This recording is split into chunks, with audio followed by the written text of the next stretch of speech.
Okay, well, ladies and gentlemen, please welcome Jeremy Deller. Thank you.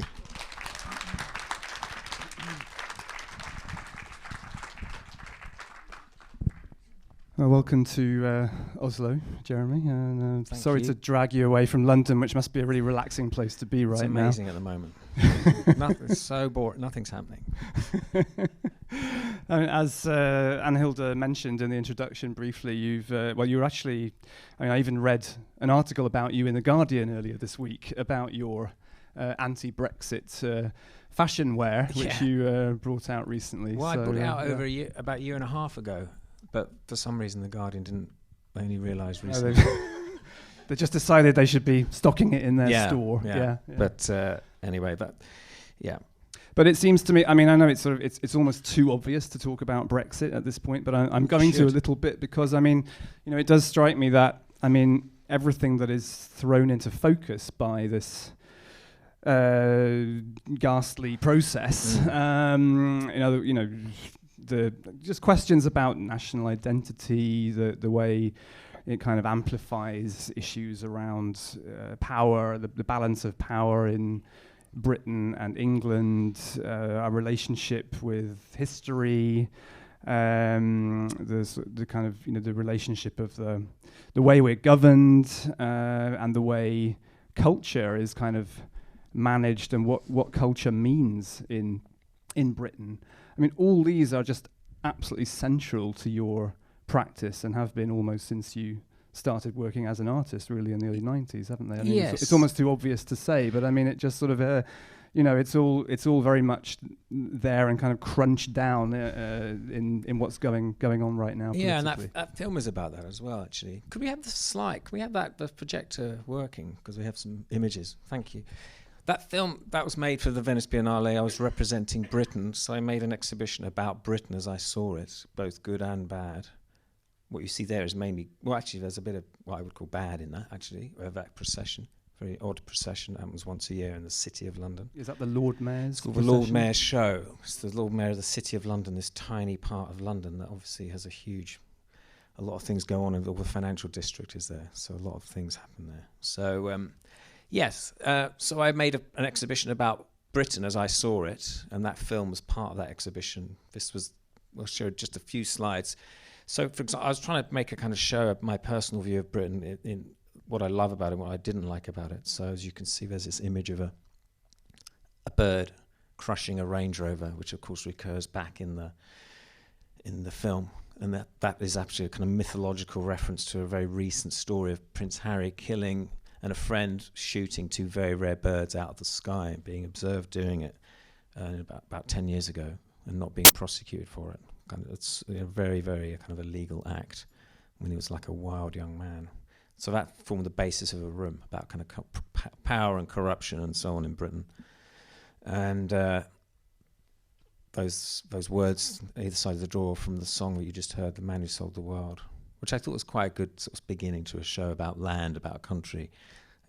So, yes, it's something I've been obsessed with, really, I think. Perhaps you should also mention, the Range Rover, that particular type of car, yes, it sort of has a certain cultural resonance in Britain. I'm not sure if it does in Norway. Maybe you should just clarify that. It's the car for basically arseholes, basically. That's how I see it. In Britain. Are there any Range Rover drivers here?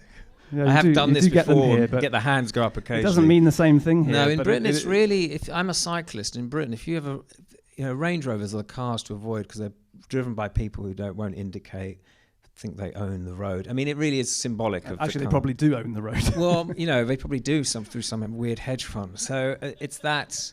It's the car that Rupert Murdoch went to every day when he had to go to hearings in Parliament about News International hacking and sort of eavesdropping on people. He was always in a Range Rover. Weirdly, it's the car that Prince Philip just crashed yesterday when he sort of left, went onto a main road without looking, basically. That's what it seems that he's done, So it's really the car of the establishment, but also the criminal class love Range Rovers because they're big and they just push you out of the way. It's kind of the biggest car you could buy in Britain is a Range Rover. Sort of arrogance on wheels. Super arrogant. It's just like nasty, horrible cars. And so basically that's why you see the hen harrier as a giant creature destroying the Range Rover. I'll just show you another image So when you're in Venice, that's the Range Rover that was destroyed. I turned it into a bench that you could sit on. So I turned it into something of use, of value, and you sat on the car watching the car being destroyed. So there was a lot of destruction in the show. This is a big painting of William Morris destroying Roman Abramovich's yacht, which he usually sails to Venice for the Biennale.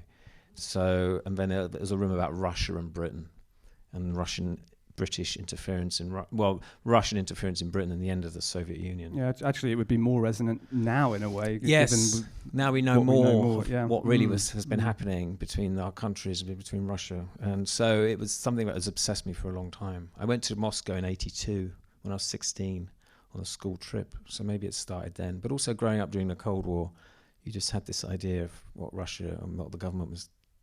You had this sort of Cold War mentality, which has sort of returned, really, hasn't it? But William Morris again is an interesting choice. Again, a Victorian artist and craftsman who was very outspoken as a socialist, very outspoken politically.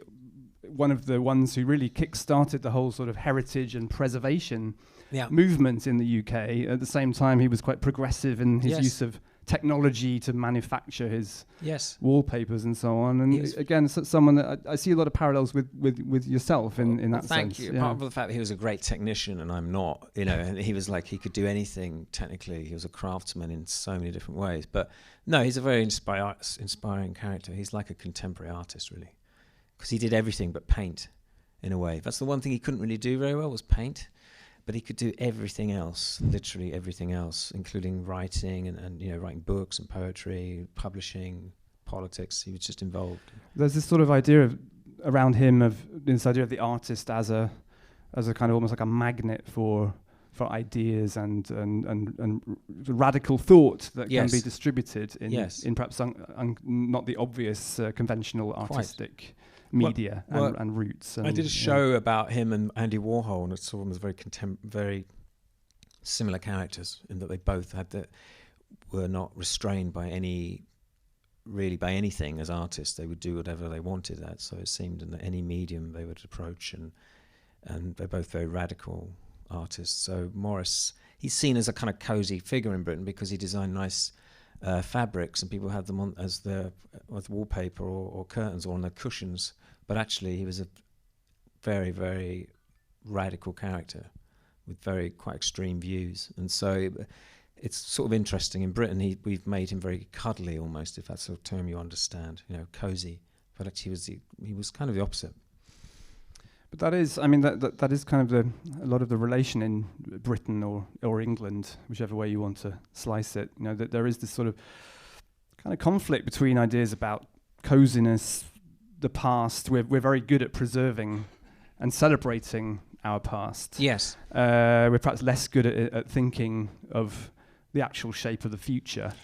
Yes. But at the same time, there is a huge sort of progressive spirit and energy in British culture as well, and I'm always really fascinated in that sort of that tension, isn't it? Yeah, there's a tension in Britain, and I think Brexit has really shown that tension, where people are talking about Britain, about a country that never really existed, and we're going to go back to being that country, which is just impossible. Basically, you can't turn the whole world clock back, even those people think you can, and they refer to the war, they refer to Britain's role in the war, all these things. It's still surprising me they haven't talked about England winning the World Cup, and things like that. But literally, if you turn on the TV in Britain most nights, there'll be a program about the Second World War, which you can watch, about Britain's role in it or whatever. And, we're still obsessed with that moment, and we sort of never got over it. And that's affected our discussions now around that issue. It's weird, though, because a lot of people that are driving the discussion and drove Brexit are very right-wing characters who would have been Nazi sympathisers, literally, during that time.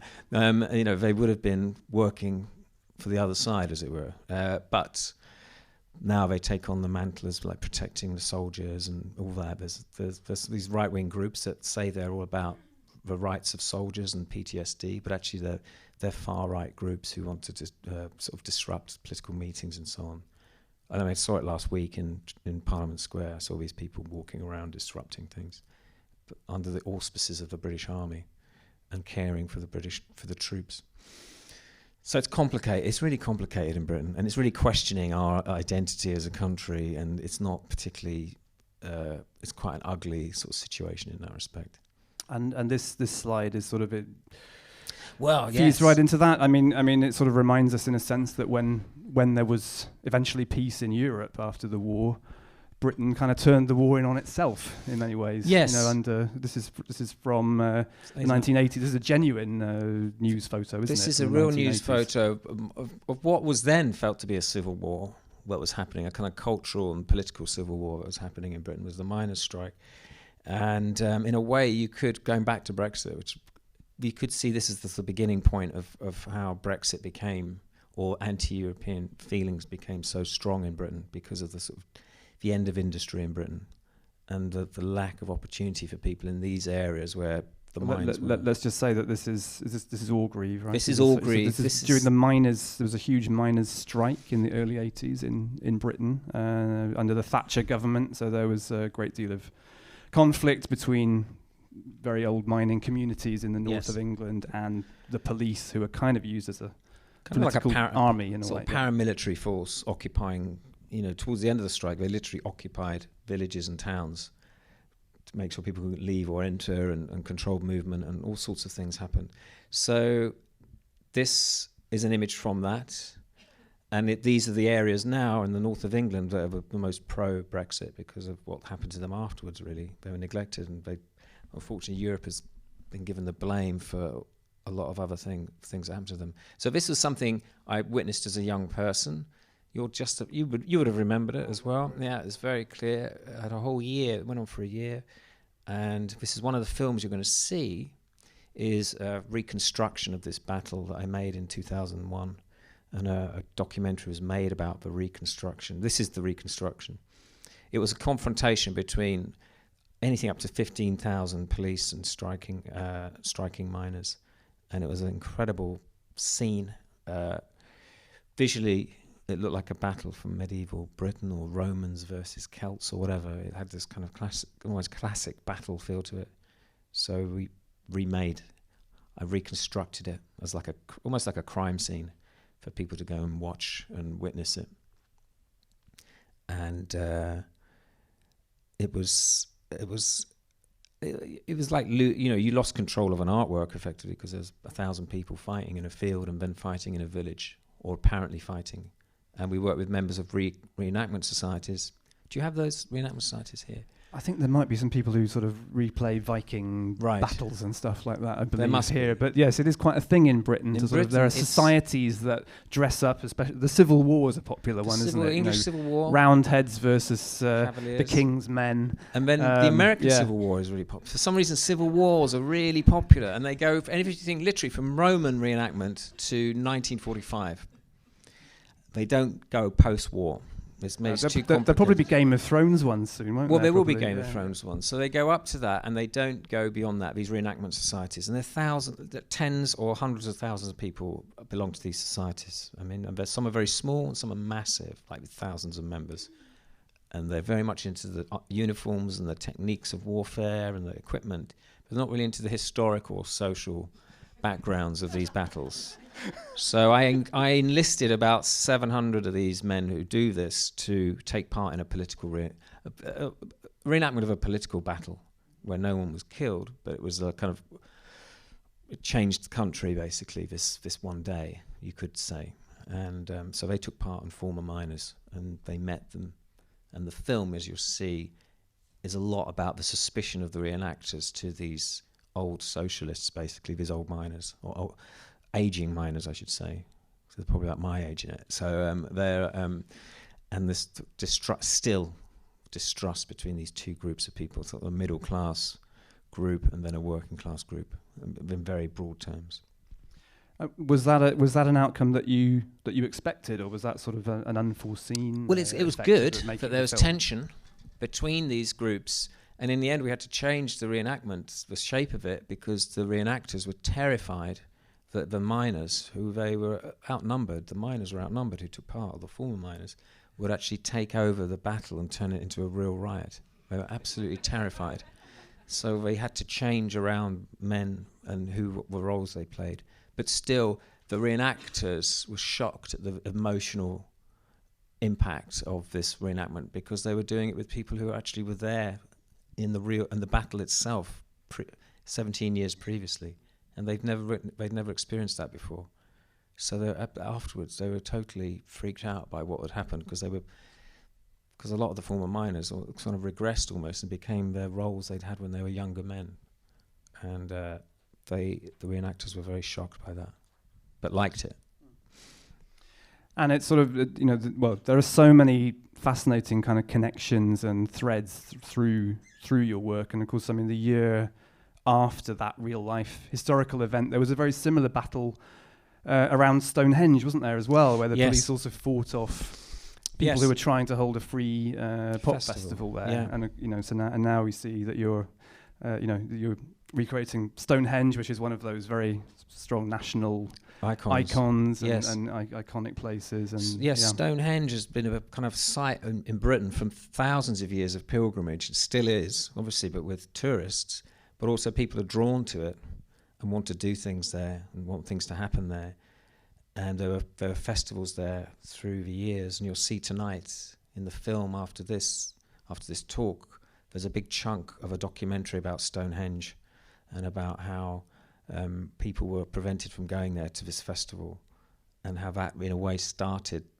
You could argue that was the beginning of another culture, of a counterculture against the government. But going back, yes, Stonehenge is a very important point in British history. It's 4,000 years old, and it represents Britain, but no one knows what it was used for, and that's kind of interesting. So there's a good space to play, which is why I made the inflatable Stonehenge, because you can really, with Stonehenge, you can do what you like with it. You can say aliens made it, you can do whatever you like, because no one really does know and will never know. And that's interesting about our identity, is based on something that no one has any idea what it was and what it was used for. And so that's good, I think. But yes, the police in Britain after the miners' strike became very, very emboldened and very aggressive, because they'd won a war, basically. And so they felt anyone who was against the state could be treated in a certain way. And these young people were attacked quite viciously in 1985 in a field. And here's this slide. I mean, this is an example of, I mean, in a way, it is a work in its own right, isn't it? But it does kind of show you, in a sense, a map of the inside of your head at a certain point. I mean, it's this is sort of the kind of connections that a lot of your work makes between aspects of culture, of underground DIY culture. I mean, the two big islands there, Acid House and Brass Bands. Yes. In a sense, they're both sort of, unofficial, non-classical, working class, grassroots type productions, aren't they? Folk, some semi-folk music in a way. One is music of industry. The brass bands were associated with factories, with coal mines. And also they look like industrial equipment, don't they? The brass instruments. And Acid House is definitely a digital culture, music culture. And this was when I was trying to created this sort of music project with a brass band playing this Acid House music. And so this was the way of justifying it as an artwork rather than just as a kitsch, funny music project, which it is funny as well. But I try to make it show that there's a connection. And it's basically about how history and music, you cannot separate them really, because music tells the story of history, of the history of the time. That's what I felt. And in a way, the film we're going to see later is about that. It's about how the politics in Britain and between 84 and the popular culture between 84 and 92 and the politics are really very closely linked, as I see it. It's super subjective, obviously, but other people see it in a totally different way. I think we're quite close in age, and I think, in a way, it was via music that, in a way, I got my political education, in a sense. I mean, certainly in Britain, through the 80s, it was sort of reading around music. The music press was very politicized. Yes. It's kind of like if you could, music was sort of like a door you could go through to discover all kinds of other stuff. Yes. Not sure it's so much like that nowadays, maybe, and I think perhaps that's something that the film that's being shown later is perhaps in a way I feel like it's almost trying to put that back in some way. Yes, but in the film later, the young people are are amazed when they see these parties that people don't have mobile phones and not taking pictures of each other. Well, they know they don't because it's from the 80s, but they realise that actually affects people's behaviour. But I think social media obviously has had a huge impact upon everyone, and young people especially, and that's changed their lives. And maybe that's where they find what we would have found in music. People find it elsewhere now. But maybe not, though. You know, we're not 17 and living in Lewisham. Maybe music would be amazing if we were, or 15 or whatever. But obviously things have changed. And music was our almost sole source of information, where obviously that's no longer the case, is it? But I'm just trying to work out what the next slide is.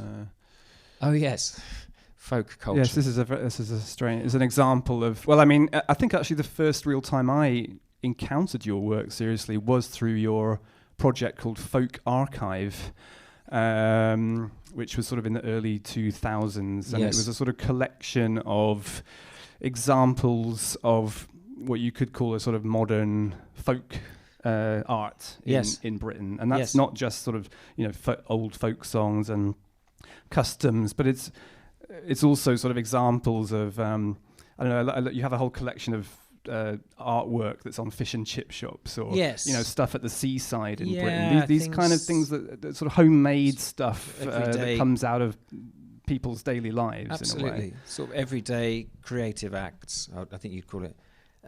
So we had a lot of objects. We had work made in prisons. We didn't have any music, actually, or any traditional, what you call traditional folk art. But then we had a lot of documentation of folk events, some contemporary, some ancient. And this is a kind of an old one, but we just liked the element of danger in it and the kind of pointlessness of it as well. Like a bit like contemporary art. We felt it was amazing, but no one really knew why they were doing it, because there's always different versions of, this was started 700 years ago by this person or that person, and this is a fire festival where people are encouraged to have a burning barrel on their back and run through a town. And they start. I wish I had the photograph. It start with 7-year-olds in the afternoon, and then it goes up to like the men of the town with a barrel the size of a small car, which goes through the town, and people get burnt and sort of terrible injuries and stuff. But it's it's a big deal in the town. About order and chaos, basically. Yeah. This is about inversion of order. So this is this is like an ugly contest. It's called gurning, where you have to make yourself as ugly as possible without touching your face, by manipulating your face. And this is the champion. He's actually a really good-looking guy, but he makes himself look like a bat or something. I don't know, Tommy. There's a picture of him in the Queen, which is amazing, actually, doing it with the Queen. Yeah, it's really fantastic. But that's him winning. Yeah. He doesn't use that photo on Tinder. No. I dread to. Yeah, he's quite a good-looking chap, actually, Tommy. You know, he's a good sport. So So that interest in folk art. And you know, the folk culture in Britain again is this. It's the sort of unofficial culture, and it hasn't particularly been embraced by the establishment either. In the 80s, folk was almost invisible. Well, it was invisible, it was very unfashionable, and it was seen as embarrassing, and it was seen as this is going to sound weird because I'm part of that, by sort of metropolitan. Guardian reading elite, if you want to call it that, as like embarrassing and stupid and whatever. Then it became fashionable quite recently, but I don't know what position it's in now. What has happened is that the internet has made these events massive. People see them online and then want to go and experience them. So it's actually these events is huge now, which is fantastic. But yes, the British have always been slightly embarrassed, or a certain class has been slightly embarrassed by what people of a class they see below them get up to. I think that's one thing, and so there is this division, I would say, between classes and their respect for like folk tradition and culture. Folk also, as you mentioned, sort of anarchy, and it has perhaps become the sort of the place which it has this store of quite mischievous energy. Absolutely. Folk, and a lot of even the old folk songs are very often about things happening to kings or the aristocracy, or about bad bosses, or so it is folk is the sort of is the rebellion culture in Absolutely. Britain, certain aspects of it at least. I think so. It's chaos. A lot of the best ones are just absolute chaos. There's like a football match between 800 men, in a field, going through, or a football match that lasts 2 or 3 days in a village that goes, and people just holding a ball. It's a pig's bladder being kicked around. Exactly, and they're terrifying events for someone of my sort of physical build. They're terrifying events, but that one where they chase a cheese rolling down a really steep slope. There's a cheese. That's an amazing one. Put in Cooper's Hill cheese rolling, but don't do it now because you're at a talk. But that's a really incredible one. It's super dangerous. Maybe it's the whole health and safety culture that people kind of despise. But it's an absolute, things like this. They put up signs saying the police no one takes any responsibility for anything that happens to you in this place. Basically, the council just doesn't, council just like leave the county that night because they just don't want to know what's going to happen in the village. So that's good. And then here we have this is one of the films actually. Yes, exactly. This is an image from a film. This is one of the films that's shown as part of this Silver series, and this is from your documentary from 2012 called The Bruce Lacy Experience. Yes, and that is of course Bruce Lacy, and you should probably explain. I should explain who this person is because you probably would not have heard of him, but he's a kind of countercultural character in Britain, who since the 1950s, he died quite recently, until his death was making art all the time, becoming almost really successful and then fucking it up on purpose almost, and then going up, being really successful, hanging out with really important artists and actors and musicians, influencing them, but never getting any credit really, because he was always like self-sabotaging his career, which went through various phases, incredible phases. It's like a film Zelig, with Woody Allen. He's just someone he's always there at the middle of things, but at the end he's never given the credit for being there because he doesn't really make art you can buy. He kind of destroys things. He does these amazing events, and the film is really about him. It's just all it is him in his at his house talking about himself, and then a lot of archive of him through the 60s and 70s and 80s, just doing kind of insane things around Britain, which like lose him tons of money and get him no credit, and everyone's a bit embarrassed about him. Again, it's a bit like folk art. People are embarrassed by these rather eccentric characters. But he's an incredible engineer. I mean, this is, if anyone's seen the film Chitty Chitty Bang Bang, which is a classic English kids film, and there's an inventor in that film, and there's a sort of whole breakfast which is created with this amazing machinery, and that was built by Bruce Lacy. I think he did that. He's in Help, the Beatles film. He did sort of on the fringe of the early Monty Python comedy scene. He made props and sets for like really famous people, and on TV shows, children's television. But at the same time, he had this very odd career working in robotics in the early to mid 60s, and these are 2 robots he made. The one on the right is a proper robot, because it's sort of he can guide it, but also it has its own life, and it's a robot that he loves a lot. Actually, ended up being the best man at his wedding was a robot, and it was this robot. And the one on the left is this very strange character. Works very sexual as well, so it's robotics and sex. I mean, it's really of the moment. But this was in 1965, and obviously people just thought this man is insane. What's he doing? But he was really swinging London in the 1950s, 10 years too early. He was sort of swinging experimental London, but he was doing it 10 years before anyone else thought about it effectively. So he's a true bohemian, also a real punk as well. And you'll see when you watch the film, it's quite specific culturally, but there's some incredible moments. He made a lot of art for children and experiences for children. And there's a moment where you see all this stuff he did for children in the 70s. Again, with no health and safety sort of consideration whatsoever. But a very fascinating character. Should we just keep... I can't remember what's next. Oh, yeah, well, okay. There we go. This is another film that... we'll see. Well, should we mention this? Because this is... what can you say? Yeah.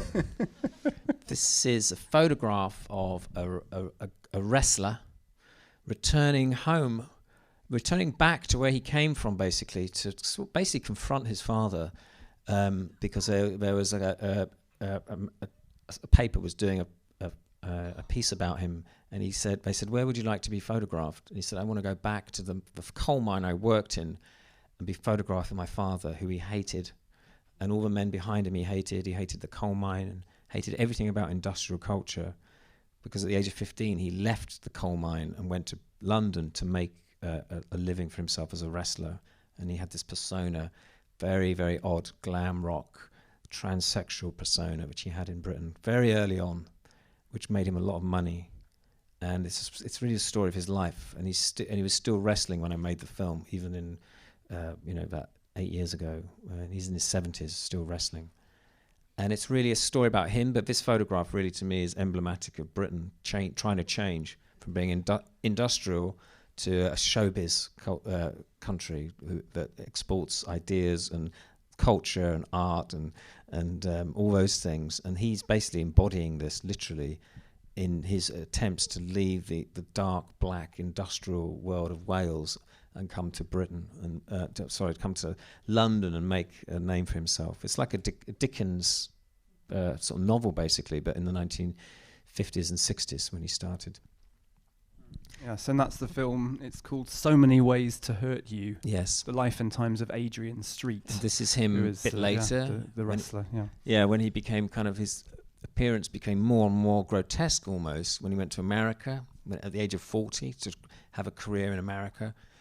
And of course, having this kind of gay persona, he's not gay, by the way, was very controversial in America. And of course, people hated him but loved him at the same time. And he had a gay following, all these things. But an incredible character, but a little bit like Bruce, not really celebrated properly, I don't think.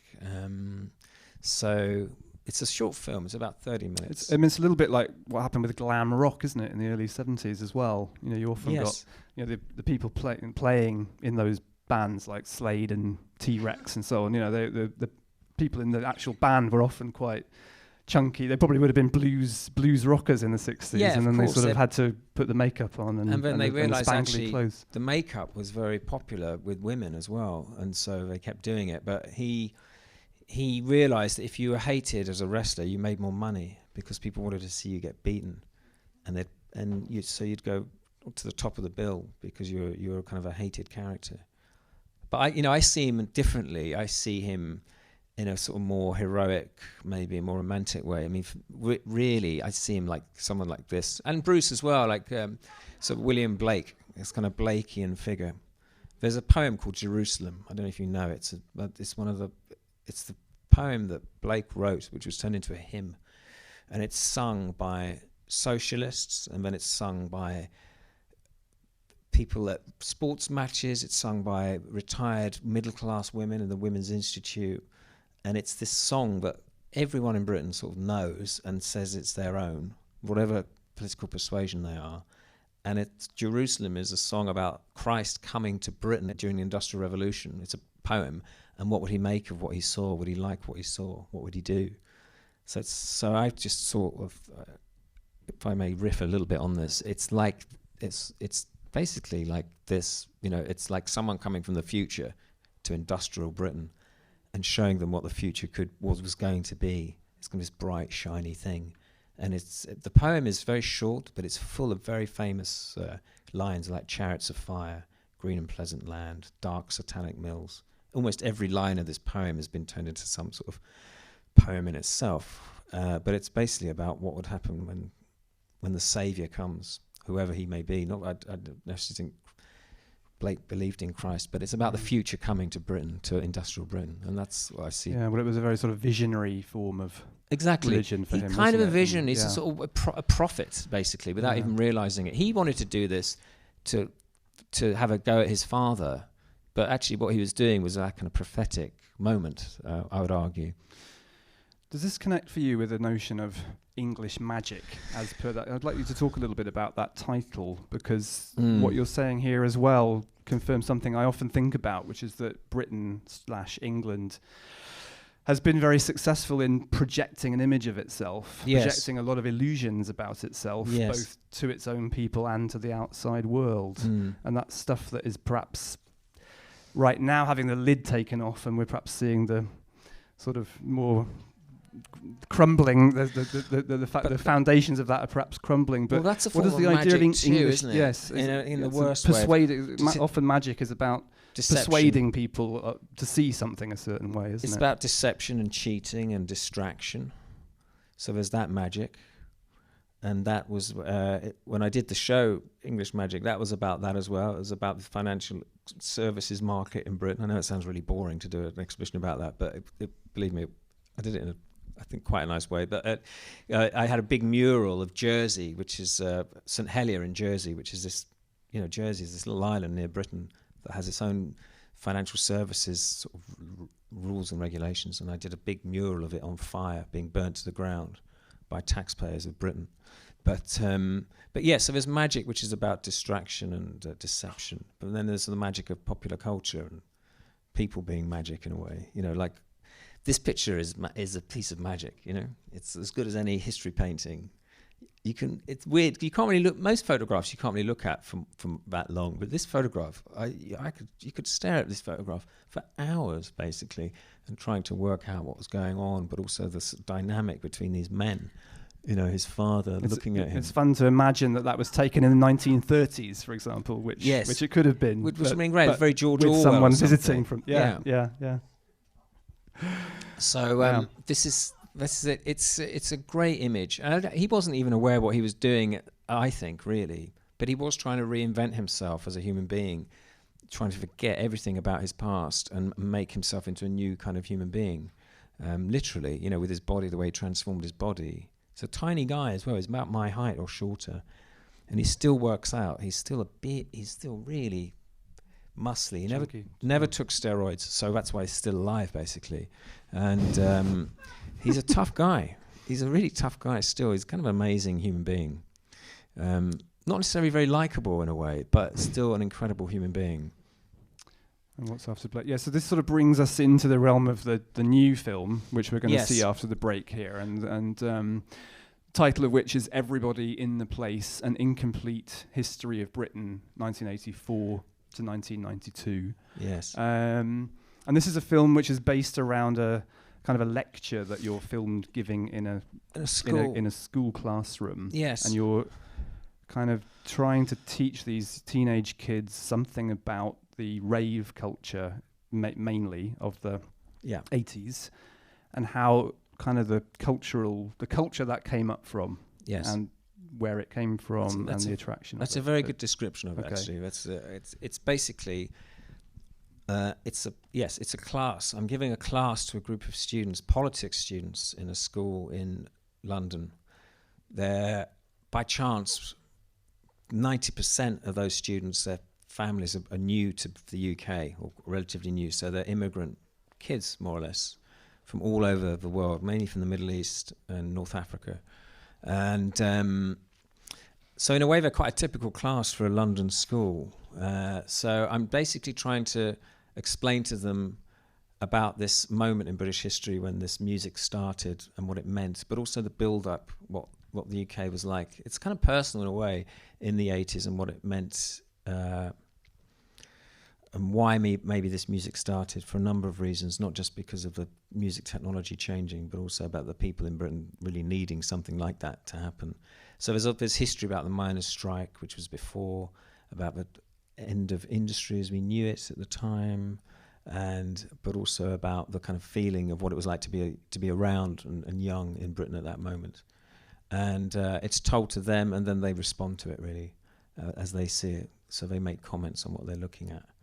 And you actually provide a room full of electronic music making equipment for them to play with as well. There's a moment when they have a go on the technology from that era, and that was quite fun actually. And so it's basically a way of telling a story without having to do a traditional story about, if you would make a traditional film about rave or about British music in the late 1980s, would just be a lot of shots of same kind of people just sitting in a room or in a recording studio just talking about their role in this. But in a way, I'm taking a step back and looking wider, really, at the wider picture about what happened before and then what really happens after, and taking it maybe more seriously as a cultural but also social and sort of political moment. So it's just trying to look at it from a different perspective, a different angle. And of course, because there's young people in it, hopefully you'll be thinking about what they're thinking as well. So you're seeing it through their eyes, maybe, some of these things.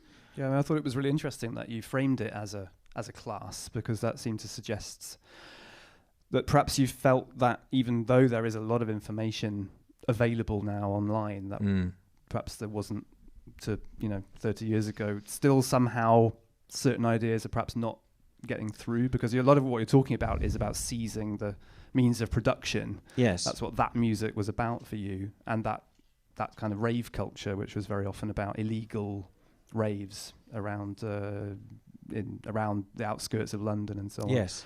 Again, there's that sort of underground, slightly illicit culture that it's involved with. It's very illicit. I mean, it's in a way, it's so illicit. I couldn't really mention. I mean, there's a big drug culture at the time. I couldn't really mention drugs because I was talking to 17 and 16-year-olds, and the teacher said to me, if you mention drugs, you can mention them, but you can't mention them in a sort of positive light, because if you do, we'll just have to stop the class, because that's this kind of safeguarding issue.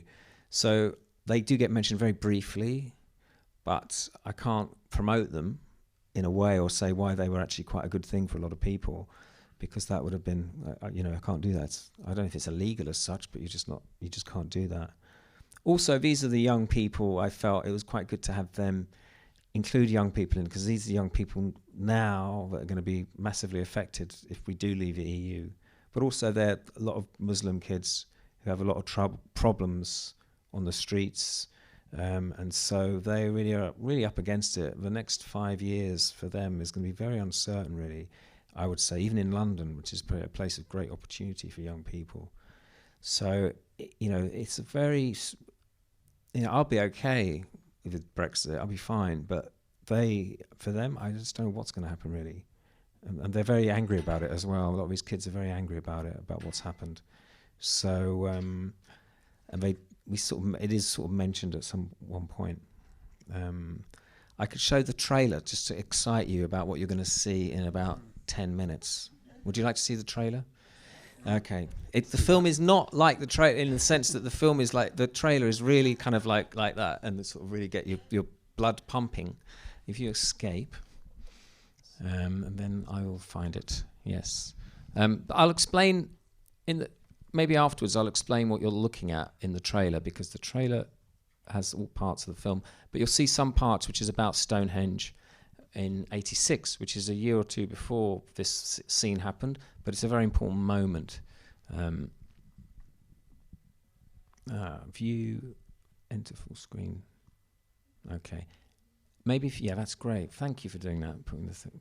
Okay, here we go. So this is the class, and they're real class. They're politics students.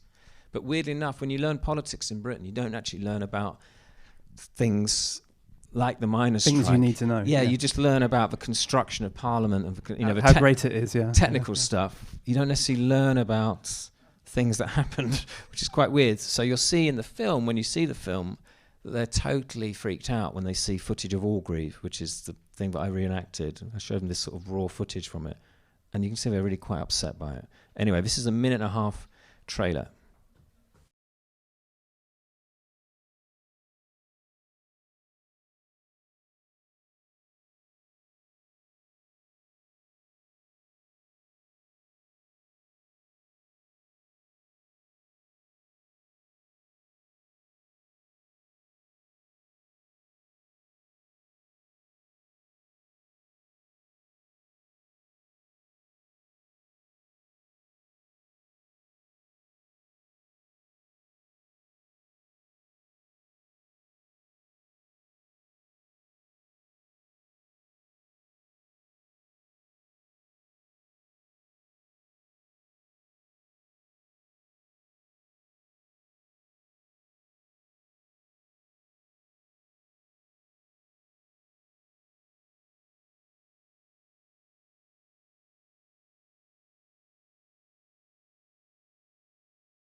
Anyway, there you are, showing at a quality cinema near you in about 25 minutes. Yes, quite soon. Yeah.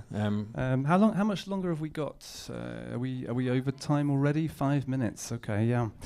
Obviously, tons more we could probably talk about. I mean, this period for you, the sort of rave. I mean, music has played a huge part in lots of aspects of your work, Jeremy, over the years. I mean, in both sort of exploring fans and their relationship to pop icons. You've gone in search of lost members of Happy Mondays. You've kind of Bowie is a big hero for you, I know. This period in kind of underground rave culture sort of recurs in your work a lot. Obviously, it's very important to you. It is. Can you talk a little bit about your own, what it means to you in a sense, why it keeps coming back for you? It keeps coming back. First, I have to say, I put my hand up and say, I didn't go to like those big early parties. I wasn't there. I was not there, and I won't pretend that I was. But I it's when you look at, like I was looking at the miners' strike on telly. I was looking at this phenomena from a distance, and just thinking, wow, this is really kind of amazing. Actually, what's happening? It's the first time since the miners' strike, just 3 years before, where people are really mobilizing and going to a place and doing something together. But they're not traveling across the country to picket at a coal mine or whatever. They're actually going to have a party in the countryside in the middle of a field. And that was quite interesting, people leaving cities to go into the countryside and organizing themselves using technology, mobile phone technology to do that, all these things. And just like when you see lots of people in the same place dancing, that's a very attractive thing. But I never took part in it. Of those early days, I was too sort of afraid to go to like big gatherings of people. I wasn't really sort of confident enough, and just a bit sad really. But the other thing was I actually really liked the music as well, and again the music is easily dismissed, I think, or was, because it doesn't have lyrics, and that in the old rock, if you come from a rock background, then the lyrics are very important, aren't they? And so with music without lyrics, it's kind of a strange thing, and there's no personalities there and so on. But I actually thought some of the music was amazing, and so I was into it without even participating in it.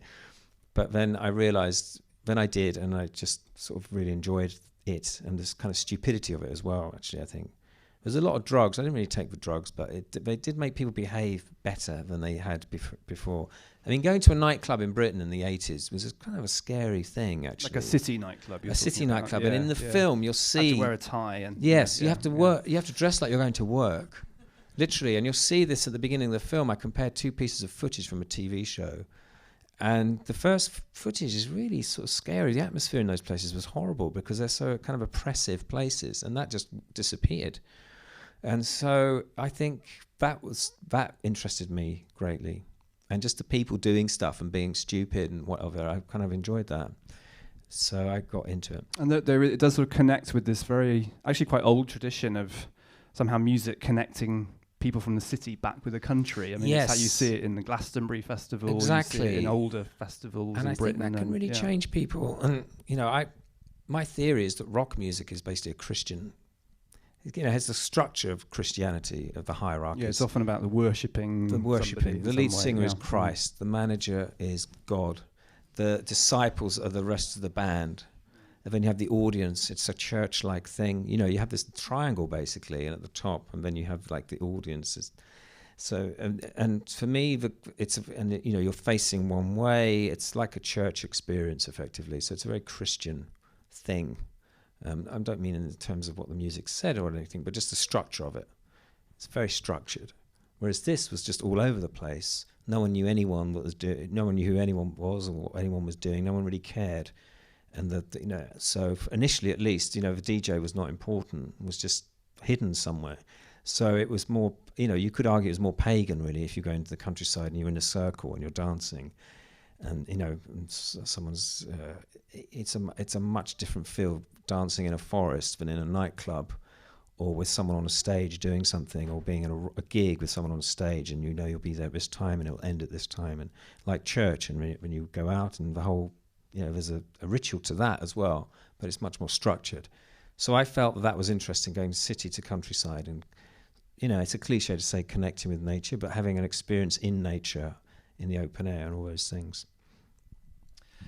I mean, if there's one thing that connects so much of the work we've seen tonight, you could say in a way it has a very strong connection with past events, with important moments in history, British history. And of course, you don't only work in Britain. I know you've done projects elsewhere in the world, but we've been focusing on this tonight. But it very much draws on the idea of recreation, reanimating the past in some way, seeing how it resonates now. I wanted to ask you, do you feel any sense, especially with the way things are developing now, not only in Britain but over the world, do you still see that as the most important energy to draw on? Do you what, see music? Well, no, generally like more a sense of dealing with the past. Is there a sense that perhaps there are urgent things happening now that might push your work in a direction that deals more with? I think you can do the both. present? I think because Britain didn't deal with its past in the situation it is now, it didn't deal with the end of British Empire particularly well, or how it dealt with the end of industry, certainly, definitely. If only for the fact, like I said, that those industrial areas were the most willing to vote to leave the EU because they had nothing to lose, really. And they blamed the EU for every problem they had. A lot of people blame the EU for so many problems that have actually nothing to do with the EU. But yes, I think the past, Britain's inability to come to terms with it, is one reason we're in such trouble now, to be honest. It's different in America, I think, but we haven't really been very good at it. But history isn't taught very well in Britain, or wasn't when I was at school.